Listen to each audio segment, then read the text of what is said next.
DJDUBL.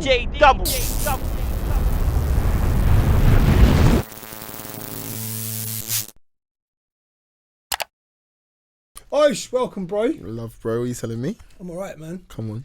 First thing I'm going to ask you is about the toothpick. Yeah. Normally I would have had one on. Oh. I saw it in the. There you go. Right. Yeah, cool. Most smokers keep their joints there. Yeah. But you keep a So toothpick I replaced the. I stopped smoking in November 2019. Not that I could ever bill it or anything, but this is my replacement. But yeah, two reasons. One, so half and half. Sentimental, because my dad used to do it. Okay. And then the other thing is just that I just got a bit of swag. So it's just my type of thing as well. So the way I do it, so when I'm talking, just a bit of sophistication. You get it? Smooth guy. Yeah. How long does the average toothpick last? Two couple hours. Couple hours, and have a little bite onto the next one. I mean, I don't want this to be a whole interview about toothpicks. No. I'm interested. What's the moment that you're like, nah, this one's done? When I accidentally swallow a bit, I was like, what's going on there? And on to the next one. When it gets all bitty. Yeah. Actually, someone told me I need to stop putting toothpicks in, because that tends to happen and it's not good for you. But yeah. Yeah, like wood splinters. Yeah. All of that stuff. Mad thing. So, from Norbury. Yes. Born and raised? Yep, Norbury. I moved once. I moved once. We had an inbuilt swimming pool in my house. And the story is, I don't remember, my mum told me, my dad was washing the car one time and I must have I was chilling and I crawled to the back. Obviously, back in those days, they never had like the safeguard. Yeah. So it was just open. Luckily, my mum was ironing and facing out to the garden. Right. And just when I was about to fall in it, she ran down and got me. And because she was so scared, she moved. Well, she told my dad, we got to move. And then we moved to Shirley. But my mum and dad missed Norbury so much that they just came back to the same area, but a different house. Okay. Technically, Norbury through and through, just a little 3-4 year gap when I was about, I think I came back to Norbury when I was in year 5, year 6. How sort of a swimming pool, you know? Yeah. Living differently from young. No. Yeah, my dad and mum did their thing. Give them credit where it's due. So your mum and dad were both born in Jamaica, right? Yeah, both born in Jamaica. I must put it out there because I know a lot of people think I'm African. Obviously, we all are African, but my granddad is Cuban. I laughed in the background because they don't want to believe me. But my granddad's born in Cuba. My dad's dad. Okay. And then my mum and dad are Jamaican there. Was there any Cuban influence in your upbringing? I mean, I do wonder, because I've had a thing for cigars. And I think the love for cigars... No, not really my upbringing, to be fair. I never really asked my dad as to why, because he never really... He just told me what, like, my granddad... I just always knew my granddad was Cuban, but he never really... Like, there was nothing Cuban in my house or anything like that. So no musical, no like... Nah, it's all Jamaican. All like Jamaican. All grew up on Caribbean sound, reggae, bashment, that type of thing. What kind of songs? Like, draw from memory of like one song you can picture. Straight away, Bob. But that's a stereotypical answer, isn't it? But it is what it is. Bob Marley. My mum used to be obsessed with him. To be fair, my mum embraced the Caribbean side more. My dad was more into the whole smooth, I don't know, your Luthers and all that stuff. Okay, Luther and Joss and all that type of thing. Because my dad was the type of man, yeah. Before God, his whole wardrobe is suits. His whole wardrobe was suits. Right. Like he'll go to go down the road, he'll wear a suit. Right. Okay. So he was on that type of. When I say Luther, do you get it now? Because it's like that smooth type of thing. That was his flex. What did he do for a living? He owned a minicab. So yeah, basically, I am the only child for my mum, but I'm one of 6, 7 for my dad. So when he met my mum was a proper church woman. Right, okay. So at that point he changed his life, and then from there onwards he only owned his minicab service. Because everything else he owned was off the Speech Marks world. So at a point he owned a club, and he used to do his little thing in Brixton back in the day, supposedly. I don't know, but I know he definitely owned a club. Okay. But yeah, but he let that go due to religious purposes. So you studied sports science, right? Yeah. Why did you go that route with your education? In college, I did a football scholarship, and it just seemed like the natural thing to do was, I didn't even know I was doing sports science. I just thought when I went to uni, I just thought I was going to be playing more football. So I did a football scholarship. I was playing, yeah, but it was beneficial in the end. To be fair, it's quite an interesting degree to do. But yeah, that wasn't like, oh, I want to be a physiotherapist or something like that. Yeah. So I literally went to college, did a football scholarship, and sports was what we were studying during the scholarship, and I just said, let me continue at uni. Right, okay. And then yeah, went off. So the scholarship would then potentially lead you to a team, I guess. Was that the That goal? was the plan, yeah. Okay. That was the plan. But you know where the story goes, due to an injury, I never quite made it to that. So I'm not laughing at the injury. No, I hear it. No, I didn't even get injured, I'm trying to rush. But yeah, football didn't happen for me. But funny enough, when I was at uni, I did play semi-professional. Right. For one of the teams out there called AFC Tottenham. Not many appearances. On my debut, I got sent off, but yeah. But yeah, still. So when did music become like a thing? When did that become part of? I know. So I read that you sung in like the church choir. So that was the early. Yeah. influences. So yeah. As a youngster, I was in the church choir, like all of that stuff, and for me, music for me. So a lot of people in my area that I grew up with will know were doing music and were doing quite well in it. So your Stormzys, your Smoke Boys, rest in peace, Cadet, your Creps and Conans. Lots of many people from my area are just doing music and doing it very good. And a moment that stood out to me was the 2014 MOBO Awards. And I was in my second year of university. Right. And I was just watching them, and to me, it just motivated me. My mum and dad always pushed me on, once you have a degree, the world's your oyster. Right, okay. So I said, cool. When I watched that, I was like, let me just finish my degree. And then once that's done, start to do music. So I really only started music in 2017, the year before everything happened. So did you already know that you could sing then, or was it? Oh, like, yeah. Let me. They're winning awards. So let me try this. Yeah. Another reason why that stood out. One time, Stormzy dropped me to uni, right? Okay. And he asked me about my singing, and one thing that stood with me is that he said, if he could ever sing like how I could sing, he would have used it.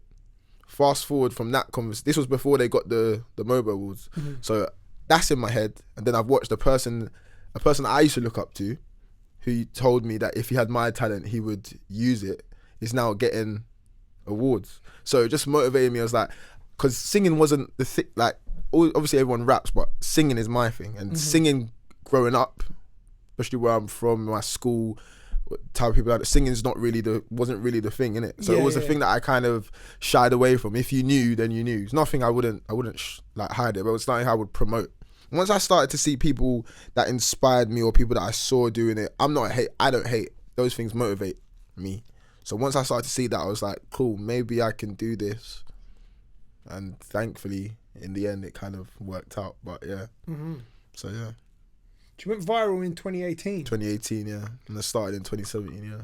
Having a hit song that quickly, it's either a gift or a curse. Yeah. It very rarely seems to kind of fall in the middle. No, for me, I just see it as a gift. I could never see it as a curse. And I can understand why someone might see it as a curse, but I just see it as it comes with it. So it is what it is. I see it as a gift because without it, financially, wouldn't have been beneficial, or in terms of being in the industry, the benefits, having a platform to just push forward, like everything is a bit more easier because of it. So for me, it's always seen as a gift. Like without it, would we be doing this? Well, maybe, but 100% definitely that is the reason why I'm able to have opportunities like this. So do you get what I mean? So yeah, for me, 100%. It's fully a gift. I'm forever grateful of it. Am I right that you signed to a label within a week of the track going viral? It wasn't a week, but it was pretty quick. 2, 3 weeks. So they jumped on it super quickly. Oh yeah, it was. Yeah, everyone was. Was there other offers, or was it like Okay, yeah, yeah, it was, Colombia won it. it was everyone.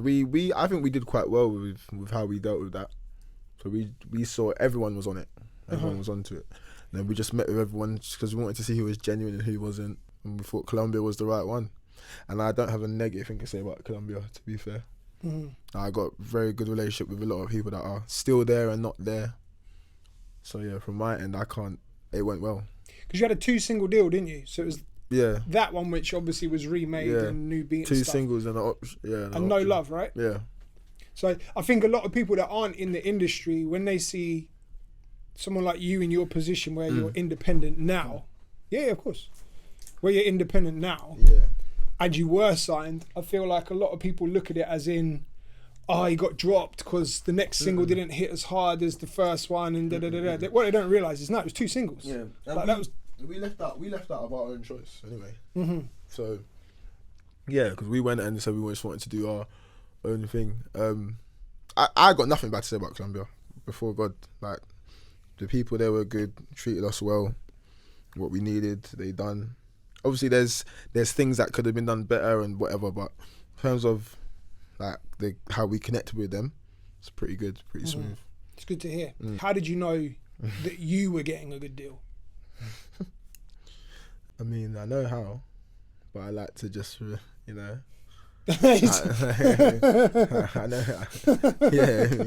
innit? But yeah. Say no more. Right, okay. When you did sign, did a lot change for you? Like, I think internally, like it changed because I think like now I've got back the music I made now with one of my friends, DJ Scapiloso. I've said every name, but he's here, so I've said every name. By the way. Alright, cool. Yeah. But yeah, so now I'm back at a place now that I was at the beginning. So after being signed, because I was never in the industry, I didn't really know how it worked. So I was forcing trying to, like, it wasn't. Now I'm making music that I like, and that's why now I can say the songs we make bang or whatever. Yeah. But before it was, I'm like the intention. I'm trying to make something for. Am I explaining this right? Do you get what I mean? Like I'm trying to say. I guess you saw something connect, so it was like, okay, that connected with that audience. I need to replicate it and do it again for that audience. But not even in that way. But the thought process was I need to do something to make blah blah blah happy. Whereas I wasn't the main focus anymore. Whereas now I get it. I've been in and around industry 2-3 years. I don't give a fuck. I do not give a fuck. Like now, and since not giving a fuck, we're just making songs that we connect with, and I 100% know these songs slap. So now it's just about consistency. And what I've also clocked with this industry is there is a lot of shit out there. However, with that shit being out there, those people work very hard. So what I've noticed, talent, I know I'm talented, but talent isn't it. And I think coming in, and because my situation was so mad, as the first thing I did just blew off, I must have just thought everything's just going to blow off. But no, talent alone can't do it. So like I said, I personally believe, I can't speak to anyone, there's a lot of shit out there, but people who are putting out a lot of shit do it consistently. So if it's consistently out there, you're going to have, I might think it's shit, but another 10 people might think it's good. Do you get it? So yeah, working hard beats talent when talent doesn't work hard. I didn't even know that phrase, but that phrase is a mad thing, and I'll be using that as a caption. There you go. Good. You're very welcome. No. I want royalty. If I hear that in a song, want it. Yeah. I want the royalties. So you had other freestyles before the Ye one went viral, right? Yeah. So because it was like a thing that you were doing. Yeah. So in the whole speech marks come up, then that was our thing, like the freestyles, and it was, I think locally in the ends it was doing well, like people were noticing, and then slowly it was starting to people were saying that they were starting to see these things as well. Yeah. So it was starting to slowly do its thing. We actually put out one song before My A come out. What was that one? It was called Will You. Funny enough, this funny story. When My A happened, the publicist, right? Yeah, publishing met with us when the My A stuff was happening, and they had no clue that my stuff was happening. Right. Okay. They wanted to meet us for the song that we did first. Right. They just wanted to get onto it first, but they knew. Once they found out what was going on, they were like, oh, because they must have heard about the numbers that was happening. That they took a step back, but they were offering us money for the Will You song. Right. Okay. So yeah, so we That's interesting. So then they stepped back from the table when. Yeah, because it was. I don't like to, but it was. Yeah, it was mad, didn't it? So yeah, so they only spoke to us based on the Will You song, but we couldn't even do anything with that Will You song because how the beat was. The sampling. Obviously, at that point, we weren't in it, so we didn't know or like. I think a lot of unsigned artists trip over that obstacle. They use samples and stuff. Then when it comes to releasing, it's like, oh, you can't use that. Yeah. So yeah, then yeah, that was quite funny. To be fair, that was a publishing. There's a house thing as well. A house song. Yeah. Well, it wasn't a house song, but it was house vibes. Right. Okay. But yeah, I'm me, bro. Into house, yeah. Bro, house. Audio hall, sweet memories, Ocean Beach, Ibiza. Just having the flashbacks now as we speak. Oh God. I had no idea. No, I see. Yeah. So, after Ye blew up virally, was there more freestyles planned, or was that like the end of the series, so to speak? So, the whole point of that was. So before he was doing freestyles on just normal YouTube beats, you know when they just give out beats, everyone use them. And then we was like, let's switch it up. Let's use instrumentals of songs that are from established artists. And it was Ye for Burna Boy. It was Travis Scott, Coffee Bean. And there was one more instrument I was going to use. It just so happened that the Ye one was the first one. Oh, so that was the first one you put out? Yeah, so I was going to do 3. But that was going to be one of 3. But obviously what happened, so we didn't really need to do the other ones at the time. In hindsight, do you wish you'd put the other freestyles out? No, it wouldn't have made sense with everything that was going on at the time. But then when I think I did a freestyle like a month later in the studio when we did the My Ye acoustic, and that freestyle went off. Everyone loved that as well. So just at that time, we just needed to focus on that at the time, innit? I guess you played it well because it was everywhere. Yeah, it was. It did its thing. I mean, that wasn't even us thing. That was organically. Yeah, so I'll forever be grateful to Black Twitter, if that's what they'll call it, or Twitter in general or whatever. But yeah, forever grateful to that, man. That was so organic, natural. And so you know what? Even though it was a blessing, I look back at it now, I think I play down how much of influence that we had on the UK industry in regards to that. Because I think since then, and I think now it's very cringe because now it's quite forced. Like people are trying to have viral moments because that summer 20. It wasn't even just me. It was me. Like obviously my thing has come out. Music is serious to me, but that summer it was my thing. It was the Ferdy thing. It was the Loz thing. And I think because they were just there and they were all viral in its own way, innit? Yeah. And I think since then now a lot of people are trying to have a viral moment. So now you see sometimes it works obviously because sometimes it is actually it only works when it's organic for me and from what I see. But sometimes you see the cringe that just do the dance or because we've had a pandemic. I think people are now listening to, like people are genuinely being creative again. I feel like I don't know if you lot agree, but I think TikTok helped. TikTok blowing up in the the pandemic helped TikTok blow up. Yeah, definitely. But then I think that's helped people with their creativity. I've seen some super creative stuff. I didn't even have it. No, I just meant in terms of sound, in terms of actual sound. Now people because then I think there was a period where people were trying to force a certain I don't even know what the sound's called, but people were trying to force a certain sound. I'm not trying to out certain artists, to be fair. But yeah, musically, people were being a bit more experimental, I guess. Because they couldn't make a club song during the pandemic. True. So now people are being creative in a good way. So yeah. When the hype died down after the single and the next single, So No Love, came out, did you strive? I mean, obviously it would have been the ambition anyway to hit the same level. That's always an ambition, but you have to be realistic at the same time. I think, and especially in my situation, my thing was we just wanted people to know that I'm a serious artist. So to show that, oh, he's actually talented. Like singing, I can, like, if I want to, I will do a riff for you now. That's what I want. So in my head, my thing was just to put something out, just to let you know that I'm not trying to do a one hit thing or cut. I'm here for the long term. Upon reflection, I wouldn't necessarily put that song out because now I understand it. In like, there has to be a balance at the same time. Mm-hmm. But at the time, it did what I wanted to do. So yeah.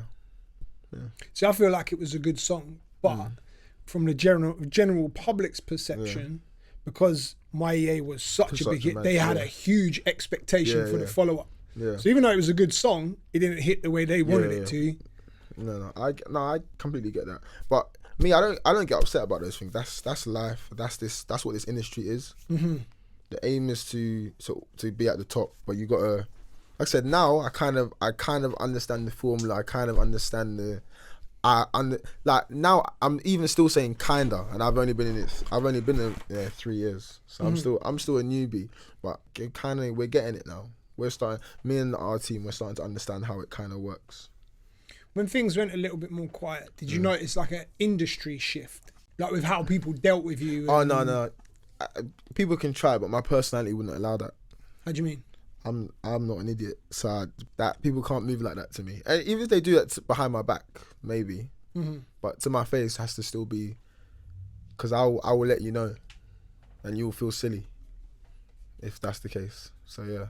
What advice would you give to an artist that was trying to hit a viral moment now? Don't try and hit a viral moment, because that's not what we were trying to do. just don't do it. No. I'm saying don't try to hit a viral moment. Right. Like, that wasn't our plan. Our plan wasn't to go viral. So that's what I'm saying. It was organic. Yeah. So just do you. And if it happens, it happens. And if it doesn't happen, just keep going. You have to understand, in this industry, there's going to be... Don't ever think you're always going to be at the top. I can only base on the UK anyway. So if you look at any artist that's popping now, there was a period when they weren't. Let's look at Tion and Russ right now. Yeah. There was a period where I even say the beginning of the year, people were slating Russ. Most of last year. Yeah. So like, since Russ has come out, he's hold a lot of like the same sound, or I don't rate this, or people chatting rubbish or whatever. But that's my prime example. So he had his moment with Gunlean, got hate or whatever. Now look. So what I'm saying is, people have to see that there's ups and downs. Tion Wayne's been doing music for how long? Many years, and it's only now that he's got his number one. So the journey, everyone's journey is different. Don't watch what other people do. Don't hate on what people are doing either. Support everyone. If people don't support you, don't tolerate nonsense. Bad them up if you need to, but don't be fixated on it. It is what it is. When I think of music now, there's thousands, if not hundreds of thousands of people trying to do what you're trying to do. So you can't expect this to be a smooth journey. Yeah. There is going to be bumps on the road. So yeah, just embrace it and just try to never give up. Easier said than done, but trying it. When your career took off, were you ready for the amount of shows and the type of shows that you were doing? Because you pretty much did every club in the country. Yeah, I was doing everything, but and festivals, right? Yeah. I just went with it though. It's at the same time, like, I can be confident, I can bust jokes, but I like to think there's a bit of humbleness there. So I was grateful, like I said, grateful for it, and I just moved with what I had to do. I just got done. Did you have to learn quickly on the job, or did it literally snap into place? What, learn in regards to stage presence, how to command the crowd? I can't lie, church. These clubs, for me, clubs and festivals is light. It's so light to me, and only people who performed in the church will understand as to what I'm saying. So yeah, that's nothing to me. Just because when you perform in front of your 60-year-old auntie, that's not your aunt that you have to call aunt, that will question you, that will get onto you for not having a tie. I'm not bothered about I just have fun with it. When I was in church, my church was big, right? So the first time I sang there, I was like 4 or 5. So that's like 600 people. So it was like, just another day. The last interviews I've been doing in the last like 6-7 months, I've always asked and like checked in with the artists about how the last 12 months have been. Obviously, I know for you, like, to say you've had a rough ride is an understatement. Oh, the zappiness now. Gonna zap my energy now. Sorry, bro. No, it's calm. We got to do it anyway. When some artists have, like, emotional things that happen in their lives, they're able to channel the energy and the emotion into, like, making music. But then some artists, they just block it out until they're ready to make music. Like, with you, do you find, like, emotional stuff kind of fuels your songwriting and the music making? Yeah, I'm quite emotional as it is anyway. So in regards to what's happened my last 12 months, music has kind of been it's kind of saved me. Right. So like, when it first happened, obviously my situation's so awkward because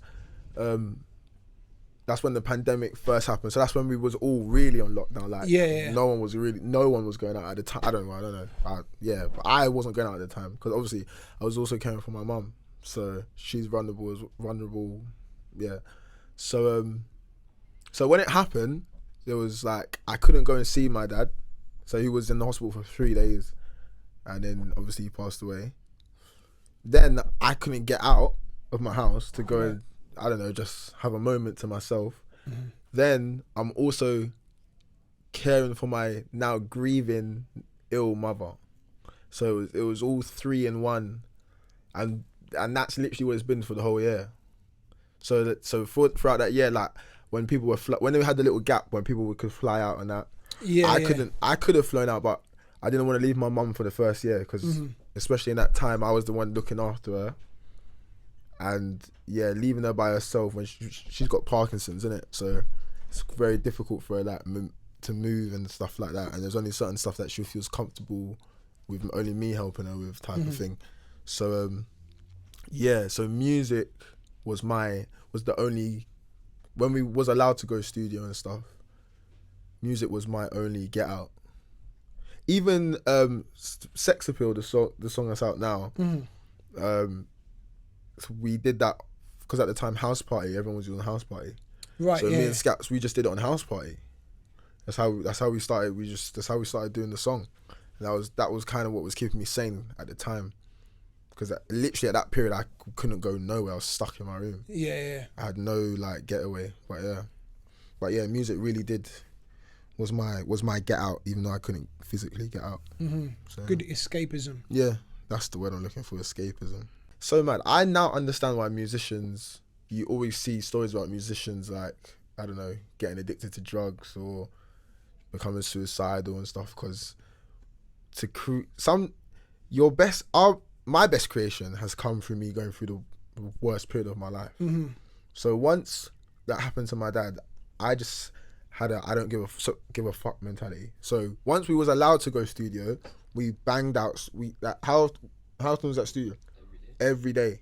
And that's since everything happened, that's the most consistent I've been in the studio. Yeah. And we banged out. That was and then it was no longer a thing of what do I need to create to whatever. I just wanted to. Now it was just a thing of I just want to do whatever's on my mind at the time or however I feel. And since through that, like I said, I've created my best music. So yeah, like therapy, I guess. Yeah, literally. When artists put their most emotive music out, like pain music, you hear it so much with rappers when they're super descriptive. I don't know how things. Adele does it. Mad thing. But the thing for me is they're taking some of, and it's like you say, like you became super creative from like one of the most painful times in your life. What's going to happen to that music now is if it's released, it then becomes entertainment. It's then judged by metrics as well. Like, oh, it got 500,000 views or I only got 20,000 views. That's how people look at it, whether it's a good song. And now suddenly like... Yeah, but now I don't care. That I used to care about that. Now I don't care. Like I can't emphasize enough. I don't care. It's a nice feeling. And if it does well, I'm be forever grateful, whatever. But if it doesn't, it's just a thing of I've released, I've put out. And as long as it... Obviously, we've got social media, so I know... I'll get a message saying what my song or my freestyle has done for someone, for example, on Instagram. Yeah. If I can help one person, I've done something. Job's done. That's the two ways I look at it. So the main thing has to be I have to feel good. I have to release something, and then if I can help at least one person or get some form of emotion out of one individual, then I've done my bit. Mm-hmm. I like that. So what's your label situation now? Right now, it's me and my team, and we just this side. And Scouts, what are you? This side or what? Nah, big up, nah. Scouts is, by the way, I keep shouting out to Scouts. This is like, so since like I said, since what's happened, yeah. Now I'm very like family orientated. Mm-hmm. That's my producer. That's my go-to. He gets a bit shy of the camera, but yeah, him, and shout out to J Rocks and the Penthouse family over there as well. But yeah, no, not with a label right now. It's independent. Don't listen to people when they say don't join a label and they're chatting so much nonsense. Join them if you want to join them. Just know what you're doing when you sign or whatever. There are perks to being it, and it does help. It's not every day people promote this whole anti-label. I don't understand it. Are you anti-label? You got anti-labels? I think it depends on everybody's situation. Situation is different, isn't it? Like, so yeah, that's what I'm saying. Don't listen to people when they say don't join a label. Join it based on you. Do it based on you and your circumstances. Yeah. Right now, we're not really too bothered about being with a label or nothing. We'll only be with one if it makes sense. If we can both bring something to the table. But yeah. Where I'm at with it is I think it's wrong for an artist to have the aspiration to be signed. See, in the past, like pre-social media, pre-YouTube and all of that, that was the goal, innit? It was you work and then you get signed and then you've made it. Mm. I feel like now there's so many different platforms and avenues for an independent artist to just do their own thing. What about the ones they don't know? That don't know? How do you mean? But say someone that is shy, that is super talented and is shy. They might not be able to own a room when they walk in there, or you might not notice them when they're in the room or something. You would, if they went and got signed, they were aspiring to get signed. You wouldn't, and they also don't know how this industry works. Mm-hmm. You wouldn't say they should join a label. I would definitely recommend they learn the industry first. But if the offer was there, yeah, I'm talking about that type of person specifically. Yeah, like up and coming, but some people might different, isn't it? Because some people might need the money there and then. And once they get the money, they might know what they want to do. Yeah. The difficulty is as well. There's so many, like getting signed isn't just one thing. There's so many different levels to getting signed. There's single deals, there's album deals, that's what I'm saying. Multiple album deals. So when you get signed, you have to make sure you get the right, what suits you anyway. Yeah, definitely. I think people overlook the fact that it's a music business. And what singers don't look at is the fact that they are the brand and their songs are the product. So it's the same way that Heinz make baked beans and spaghetti hoops and all the other healthy food that I can think of right now. I don't know why I went for them. But do you know what I mean? And then Tesco's is the major label, puts it on the shelf. Heinz is the singer, Beans is the song, Tesco's is the label. It's a weird analogy. I know I wasn't prepared for the conversation, to be honest. That's a good one. But that's how I look at it. But at the same time, you can just open your own shop, sell your own beans. But not everyone goes to the local shop. Lots of people go Tesco's. Gets people out. But all right, is that all right? Because you look, I'm not gonna lie, I just freestyled that completely. Like, so I've lost. Yeah. Huh? Yeah. They didn't know he was going at the beginning. I got lost at the beginning, to be honest. I was like looking for a roadmap out. So you won the debate. I'm trying to think if I got a comeback. You won. I think it depends on the team you have around you. Yeah. Depends on the team. Yeah, that entirely as well. It does. With, like, knowledge around you that can. Yeah. Yeah. The other thing I think a lot of artists make the mistake of making their best friend their manager just because it's their best friend. I've got to let him go there. Like, I mean, no shots fired.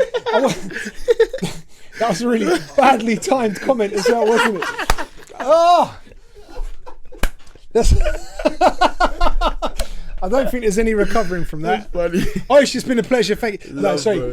Right, so that wasn't directed at anyone. I'd just like to point out there was other people that I was thinking of where they just make their best friend who has absolutely no knowledge. Yeah, you can be my manager. Drive the car. Nah, to be fair, in that, yeah, you're right in regards to that, because I wouldn't have, as who is my best friend, one of my closest friends. He's got a wise head on him though. I don't like to compliment him when he's around too much, but yeah, you have to choose wisely when it comes to that, especially when it's friends as well, because it can if it's not the right person, it can fuck up your friendship, man. I had to let go of the other. No, it's getting toxic. No, it's getting toxic. No. To be honest, because for me, because it wasn't as alone in it when we started. It was him and our other friend. But that's why you got to choose wisely. Because now me and that other person, we're not on.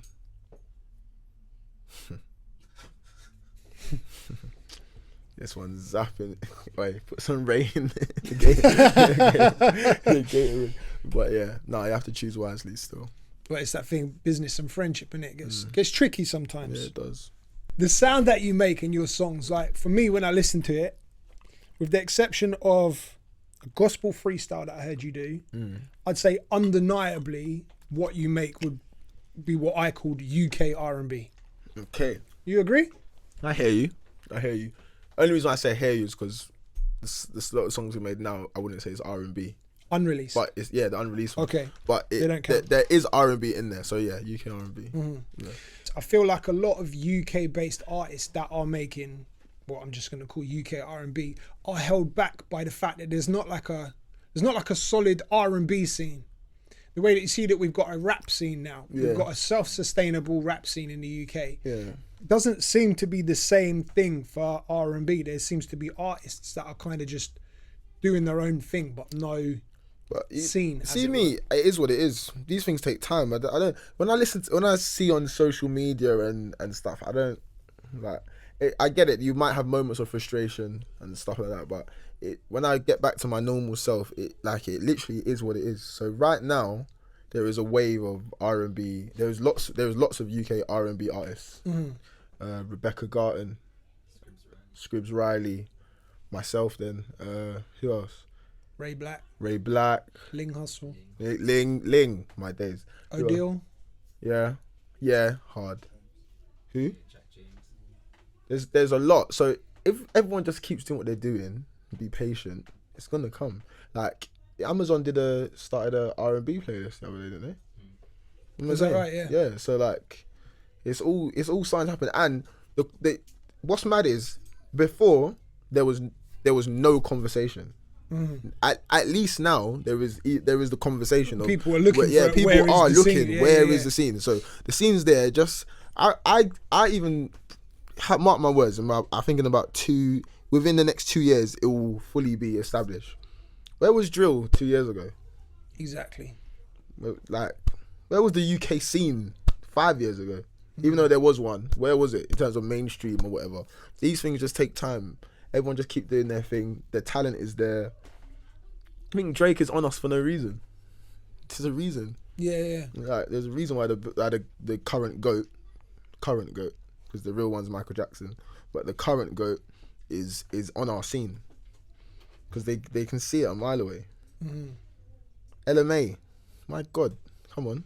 I know she is, but I don't count her as a UK R&B artist. No, but she's only because she got her break. She was just smart. I know she's from England. She just went to the US where she was appreciated. Yeah. And now some people will get onto her, but it doesn't make any sense. There is like I said. So, how old is she? But when did DUBL come out? What, like 2019, I think. 2018, 2019. It was out a year before. Yeah, so if that out in the UK is doing what? Nothing. That goes out in America, appreciated, cool. In fact, I'm gonna say LMA is the pioneer of UK R&B. You lot can look at me like I'm mad, but obviously there's people before her. But I'm talking about in terms of this generation. Yeah, this generation. She is the. You disagree? Yeah, come on. He's just left. I should have brought more mics and cameras.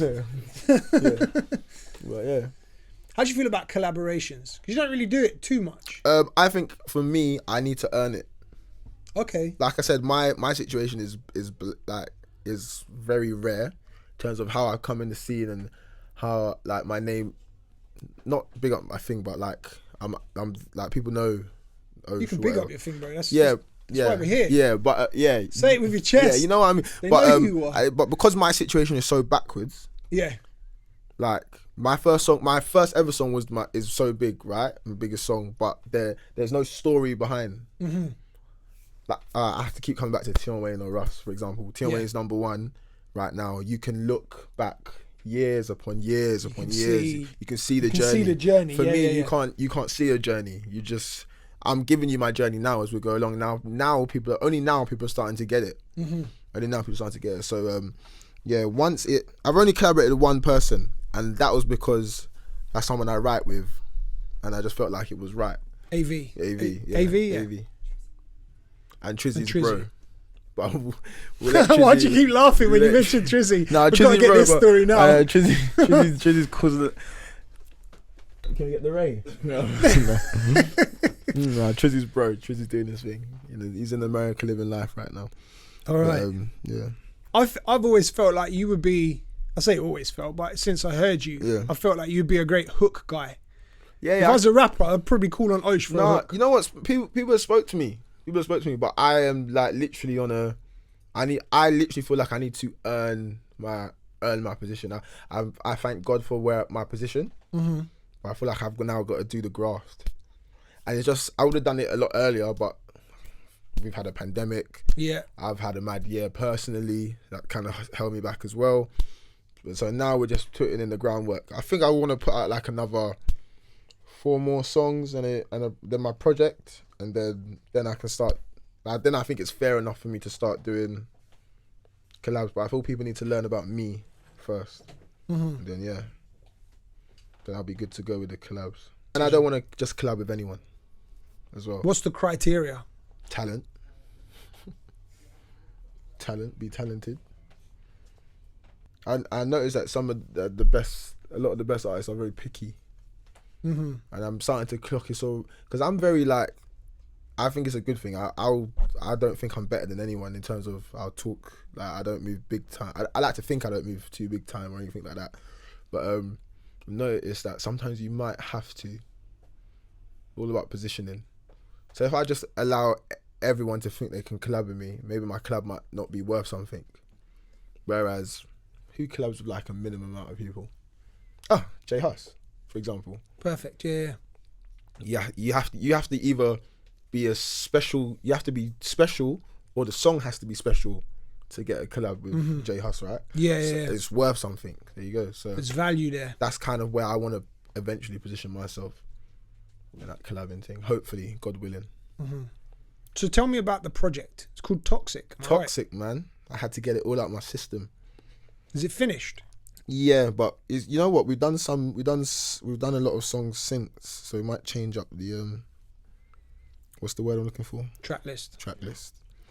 Yeah, so we've done a lot of songs. So originally it's finished, but since I finished it, just in the studio, we've made bangers or whatever. Mm-hmm. It might change a bit, but yeah, it is technically finished. So are you, with this project then, is your mind state like, let's get it perfect and then put it out? Or do you have a release date in mind and then? I have a release date in mind, but so I wanted to do a couple singles first, and then the project.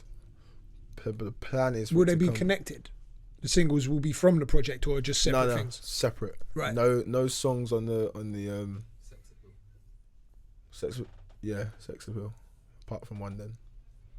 Yeah, apart from one. But all the other singles are completely different vibe. Mm-hmm. They will more suit summer.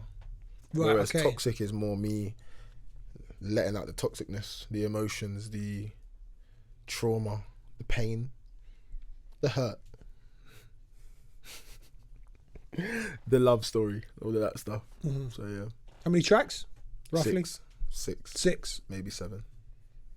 It's going to be 12 by the time it comes out, innit? The way you're working is like, we've got an album now. Maybe.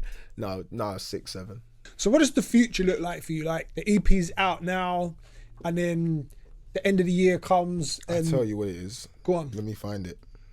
Because it's stuck with me. Someone sent it to me. Certain Destiny. Yeah. Elaborate.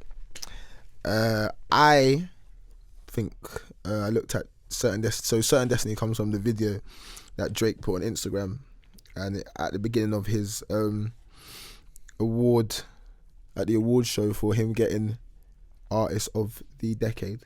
Mm-hmm. Certain Destiny. My aim is to be the best artist by the end of 2030. That is my aim. Artist of the decade. Artist of the decade. That is my goal. That is genuinely my goal. I genuinely believe I'm that good. I genuinely believe now I have the right people around me. In terms of my management, my producer, down to my videographer. That every aspect is right now down to where I want it. So yeah, we've built our foundation, and just to get it. All it is now is just to get the music out. That's it, and I think that will do the talking for us. So yeah, good shit. Certain destiny, bro. Certain destiny. I love that. That sounds like an album name or a track name or. Yeah, I have to ask Drake's permission. Huh? I'll have to ask Drake's permission. Yeah. Oh, it's been a pleasure, man. Thank Love, you for chopping bro. up with me, bro. Love, bro. Thank you for having me, man. Pleasure. Big up you and what you're doing as well, man. I'm trying, mate. You're mashing it up right now. Yeah. But yeah, thank you, man. Love, bro. Appreciate it. Serious.